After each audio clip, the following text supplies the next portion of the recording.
বিচারের নামে প্রহসন হয়েছে। আমরা ভবিষ্যৎ বাংলাদেশে যারা সরকারি প্রশাসনে রয়েছেন, রাজনৈতিক চেয়ারে আসবেন, তাদেরকে বলতে চাই, ভবিষ্যৎ বাংলাদেশে সার্বভৌমত্বের উপর আঘাত আসে এমন কোন অযাচিত সিদ্ধান্ত আপনারা আর নিবেন না। আমি বাবর ভাইকে সম্মান করি, তারা নির্যাতিত নেতা, কিন্তু আপনার ওই কাজ আমি সমর্থন করি না। কারণ আপনার এই কাজের কারণে বিএনপি ক্ষমতায় আসতে পারে নাই। হাসিনার মতন একজন খুনি ফ্যাসিস্ট ক্ষমতায় এসেছিল।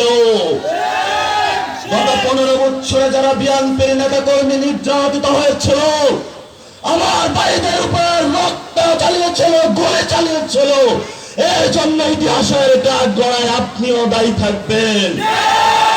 আমরা শান্তি চাই, আমরা অশান্তি চাই না বাংলাদেশে।